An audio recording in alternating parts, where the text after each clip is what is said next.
Dok, kesini dok ke PMJ, mungkin gimana dok? Doktif hari ini ya sebenarnya ada dua agenda. Yang pertama untuk mengawal kasus kasus DRL ya, di mana atas laporan Doktif tentang Undang-Undang Kesehatan. Bang Caca tolong di sini Bang Caca. Undang-Undang Kesehatan bersama lawyernya Doktif ya. Jadi Undang-Undang Kesehatan dan Perlindungan Konsumen yang kalian ketahui yang Doktif laporkan adalah DNA salmon, white tomato dan stem cell. Ya, yang saat ini sudah ditetapkan menjadi tersangka dan seharusnya hari ini adalah panggilan untuk melengkapi pemeriksaan yang kedua.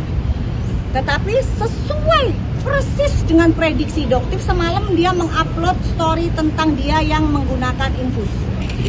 Ya, dia menggunakan infus, dia mengatakan dia tumbang, dia sakit. Padahal kita tahu selama ini kalau dia dugem bisa sampai pagi, itu nggak ada kata sakit.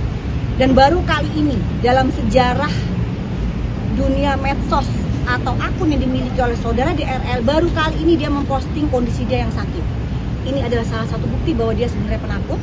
Yang kedua, dia itu kan menjual stem cell. Stem cell itu kan bisa menjaga stamina kita. Itu adalah salah satu bukti bahwa stem cell yang dia jual di klinik dia adalah palsu. Ya, mini stem cell yang dia jual adalah dia palsu. Buktinya apa? Dia sendiri penyakitan. Ya. Tapi Doktif katakan ya, Doktif ingatkan ini kepada saudara DRL. Kamu ingat perlakuan kamu terhadap Kartika Putri pada saat beliau terkena sakit, apa yang kamu katakan? Pada saat itu kamu katakan Kartika Putri terkena azab. Ya, saat ini Doktif kembalikan ke kamu. Kamu bukan sakit, itu adalah azab dari penjual tomat busuk, DNA lele, dan stem cell palsu. Ya, jadi ini pelajaran buat kamu DRL. Ya, melawan Doktif, kamu bukan siapa-siapa. Uang yang kamu tawarkan sebesar 5 miliar ke Doktif, itu Doktif tidak akan terima. Kembalikan ratusan miliar uang masyarakat yang sudah kamu ambil. Itu persyaratan damai. Jangan pernah memberikan Doktif uang damai di balik sembunyi-sembunyi di belakang masyarakat. Kalau kamu ingin ketemu Doktif, di depan jurnalis. Kalau kamu ingin berdamai dengan Doktif, fair aja. Berapa kerugian masyarakat, kembalikan uang mereka. Itu baru kita damai. Jangan ajak damai Doktif di belakang. Seperti itu. Ya, yang kedua, Doktif melaporkan dugaan pemalsuan logo halal yang dilakukan oleh owner atau selebgram dengan inisial MH. Ya, dan ini juga bestie dari DRL. Ya, brand dari brand lendir atau brand L. Ya. Jadi memang diduga ada pemalsuan logo halal dan Doktif datang kali ini untuk memberikan laporan. Selain itu ada yang ketiga, Doktif akan melaporkan ke SPKT tentang pemalsuan nomor plat mobil mewah yang dilakukan oleh DRL. Jadi hari ini sebenarnya ada 3 agenda, tapi rupanya hanya 2 agenda yang bisa kita laksanakan. Ya. Mungkin ada tambahan? Ya, intinya hari ini kita datang terkait dengan tahap awal penyelidikan terkait dengan Lensir. Kebetulan kita dari pihak penyidik sudah memberikan undangan dari jauh-jauh hari, dan hari ini kita datang sebagai memberikan keterangan sebagai saksi maupun dari korban juga. Karena korbannya Ibu Doktif sendiri yang sudah sudah mencoba menggunakan produk tersebut. Intinya seperti itu. Jadi kita terkait dengan logo halal palsu yang diduga palsu. Oke? Dok, Humas bilang katanya DRL tuh nggak hadir hari karena diundur ke 4 Februari karena sakit. Oh, di tanggal, kalau Doktif sendiri pribadi tidak percaya, ya, karena orang ini sangat manipulatif, tidak percaya sama sekali. Jadi tetap, tapi bagaimanapun juga kan, ya kita tetap praduga tidak bersalah ya sebagai pihak penyidik ya, bukan kita. Tapi kalau Doktif pribadi tidak percaya, ini orang sangat manipulatif. Jadi ya silahkan. Dan ini adalah dugaannya Doktif, ini strategi dari DRL. Untuk apa? Untuk menunggu Prapit. Doktif ingatkan ya DRL ya, yang kamu lawan kali ini bukan macan tapi serigala. Ya, bukan macan lagi yang kamu lawan, serigala yang nggak takut apa-apa. Selama kebenaran itu benar, Doktif akan terus membuka itu di depan masyarakat. Ya, Prapit yang kamu tunggu, yang biasanya kamu lakukan secara diam-diam, yang selama ini kamu pernah lakukan ke Karput, tidak akan bisa kamu lakukan ke Doktif. Ya, silahkan kamu lakukan Prapit, kita semua akan kawal. Ya, jangan lagi kamu menggunakan hakim dengan inisial DT. Kenapa?